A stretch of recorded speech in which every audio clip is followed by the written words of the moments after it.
ভোটে জিতার জন্য চা সাদে বিভিন্ন লোভ দেয়, এই লোকটা কখনো সৎ মানুষ হওয়ার কথা না। সচরাচর এটা হয় না, ব্যতিক্রম থাকতে পারে, সচরাচর এটা হয় না। ভোটের আগে হাতে ঘুষ সাধতেছে, যাতে নিজে ঘুষ সাধে নিজেও ঘুষখোর হওয়ার কথা। 1000 2000 টাকার বিনিময়ে ভোট বিক্রি করে দিলেন। 2-4 কাপ চা খাইয়া নিজের দলের টানে, আপনার গোষ্ঠীর টানে, নানা টানে অযোগ্য, অথর্ব, চোর, ডাকাত, বাটপার, দুর্নীতিবাজ, বদমাইশ এবং খারাপ মানুষকে নির্বাচিত হতে আপনি সাহায্য করলেন। এই লোক নির্বাচিত হয়ে যত কুকাম করবে তার সমস্ত কুকামের একটা ভাগ আপনাকেও পাইতে হবে। এখন তো নির্বাচনের সময় আমি বিভিন্ন জায়গায় গিয়ে দেখতেছি, যত মেম্বার, চেয়ারম্যান, মেয়র যে যেটাতে দাঁড়াচ্ছে, তাদের মাইকিং এর নামে যে সমস্ত গান বানায় আনায়া, এই গান যে শুনবে তাকেও শোনায়, যে শোনাবে না তাকেও শোনায়। মাইক সামনে একটা, পিছে একটা, 10টা 20টা নামাইয়া শুনাইতেছে। গান শুনবি না মানে গান শুনতে শুনতে মারে ফেলাবে। কোনো ভোটার প্রার্থীর কাছ থেকে চা বা কোনো টাকা নেওয়া যাবে কিনা, চা না খেলে বা টাকা না নিলে জীবন নাশের আশঙ্কা থাকলে।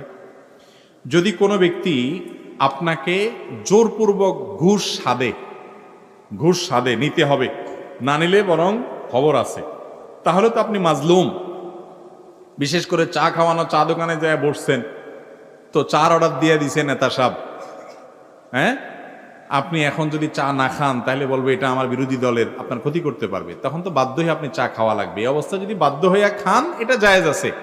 কিন্তু নির্বাচনের সময় চা দোকানে বসলে যে এই সমস্ত অবৈধ চা আসবে জানেন, তাহলে সেখানে যা বসেন কেন? নাকি অনেকে আরো মজা করে ওই টাইমে যায় ফাও চা খাওয়ার জন্য?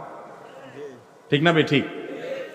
একজন ব্যক্তি যে আপনাকে ভোটে জিতার জন্য চা সাদে বিভিন্ন লোভ দেয়, এই লোকটা কখনো সৎ মানুষ হওয়ার কথা না। সচরাচর এটা হয় না, ব্যতিক্রম থাকতে পারে, সচরাচর এটা হয় না। ভোটের আগে হাতে ঘুষ সাধতেছে, যাতে নিজে ঘুষ সাধে নিজেও ঘুষখোর হওয়ার কথা। ঠিক না ভাই ঠিক? যে নিজে ঘুষ সাধে সে নিজেও ঘুষখোর হওয়ার কথা। হয়তো সামান্য একটু দিয়া এরপরে সুদে আসলে নিবে আর কি। প্রথম 500, 1000, 2000 করে আপনাদের ঘুষ দিয়া বললো যে ভোট দেন, ভোটে জিতে গেলে একসাথে সে আপনাদের টিন, গম সব চুরি করে এই পরিমাণ করবে যে হয়তো সুদে আসলে সব উঠে ফেলাবে। সবাই করে তা না, আমি বলতেছি এরকম করার সম্ভাবনা আছে না নাই? যেহেতু সম্ভাবনা আছে, সেহেতু আপনি সামান্য স্বার্থের কাছে আপনার আমানতকে বিক্রি করা আপনার জন্য জায়েজ হবে। চা দোকানে আগে থেকে বসা ছিলেন, নেতা সাহেব এসে চা অর্ডার দিয়ে দিছে, এখন না খাইলে বিপদ আছে, হ্যাঁ, সে মাইন্ড করবে, ক্ষতি করতে পারে, তাহলে চা খাবেন। আর ভোটটা যে উপযুক্ত হয় তাকেই দিবেন। চা খাক আর না খাক, সে চা খাওয়াক আর না খাওয়াক, ভোটটা জায়গা মতো দিলেন। তাহলে সেক্ষেত্রে আর আপনি এ চা খাইয়া যে কোনো 2 নম্বরই করলেন সেরকম কিছু ঘটলো না। কথা কি বুঝাতে পারছি? কিন্তু এটা অনৈতিক। একজন মানুষের দায়িত্ব পালনের জন্য তাকে যদি অবৈধভাবে কিছু দেওয়া হয়, এটা ঘুষ। আপনার দায়িত্ব হলো আপনি সাক্ষ্য দিবেন যে এই লোকটা ভালো, উপযুক্ত, ওনাকে নির্বাচন করার জন্য আপনি ভোট দিবেন, মানে সাক্ষ্য দিবেন যে লোকটা ভালো। এটা আপনার দায়িত্ব। আপনার দায়িত্ব পালন করতে গিয়া তার কাছ থেকে পয়সা নিলেন, নিয়া তারে আপনি ভোট দিলেন, এটা স্পষ্ট প্রতারণা, জাতির সাথে বেঈমানি, এলাকার মানুষের সাথে বেঈমানি। 1000 2000 টাকার বিনিময়ে ভোট বিক্রি করে দিলেন। 2-4 কাপ চা খাইয়া নিজের দলের টানে, আপনার গোষ্ঠীর টানে, নানা টানে অযোগ্য, অথর্ব, চোর, ডাকাত, বাটপার, দুর্নীতিবাজ, বদমাইশ এবং খারাপ মানুষকে নির্বাচিত হতে আপনি সাহায্য করলেন। এই লোক নির্বাচিত হয়ে যত কুকাম করবে তার সমস্ত কুকামের একটা ভাগ আপনাকেও পাইতে হবে, কারণ আপনি তাকে অন্যায় করতে সহযোগিতা করেছেন। একজনকে হত্যা করার জন্য ছুরিটা আগায় দিলেন, এটা যেরকম অপরাধ, একজন দুর্নীতিবাজ, একজন চোর বাটপারকে নির্বাচিত হতে আপনি যদি সাহায্য করেন, সেটাও একই রকম অপরাধ। কথাগুলো আমি আমভাবে বলছি, সাধারণভাবে বলছি। এই জন্য তুলনামূলকভাবে যে লোকটা ভালো, যোগ্য, যে লোকটা অন্যদের তুলনায় ভালো, সে জিতুক না জিতুক, হারুক, কে কারা, এসব দেখা দেখি নেই।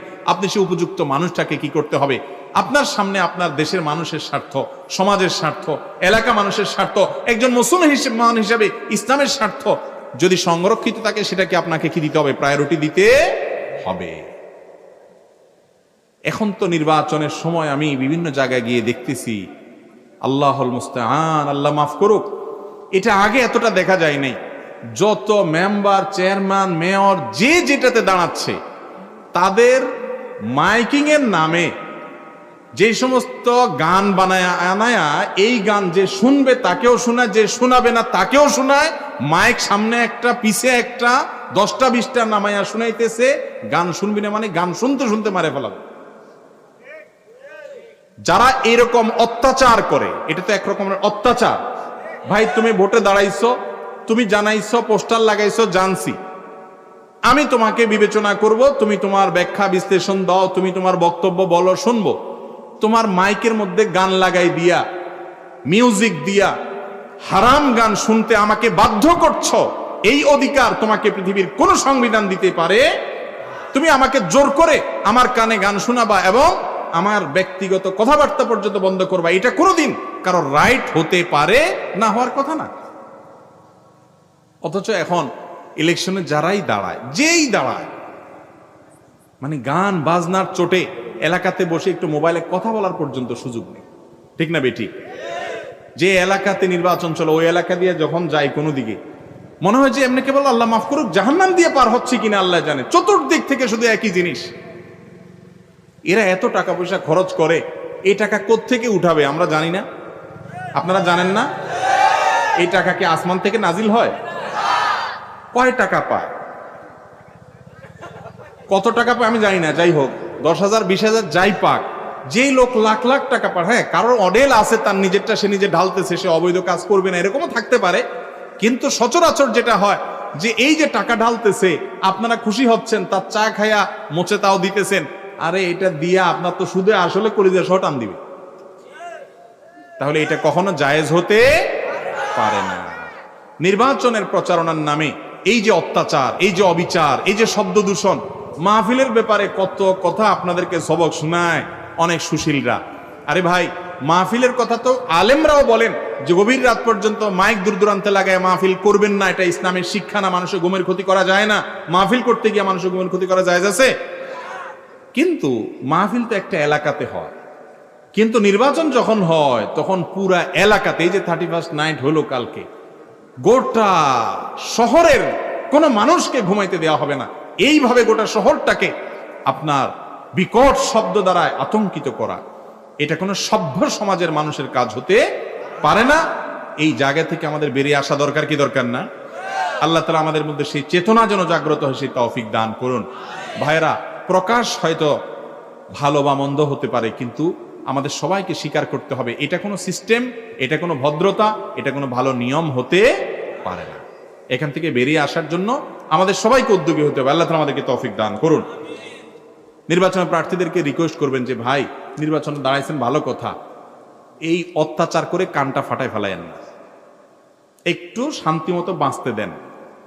আসি কি করবেন সেটা তো আগে থেকেই বুঝতেছি, আমি সবার কথা বলতেছি। অতএব আমাদের প্রার্থীদেরকে আল্লাহ তাআলা হেদায়েত দান করুন, আর ভোটারদেরকে আল্লাহ হেদায়েত দান করুন। একটু জোরে বলেন নিজেদেরটা। নিজেরা 2 নম্বর পথে পয়সা করে খাইবে না, চা পানি খায়া 2 নম্বরই করবে না, শুধু ওই প্রার্থীদের ব্যাপারে খুব আপনার ঝাল তুলবেন, তা তো হবে না। প্রার্থী যারা হবে তারা তো আমাদেরই একজন, নাকি আমাদেরই কিছু লোক। অতএব আমরা সবাই যখন খারাপ হবে সেখান থেকে ভালো কিছু করতে আসবে।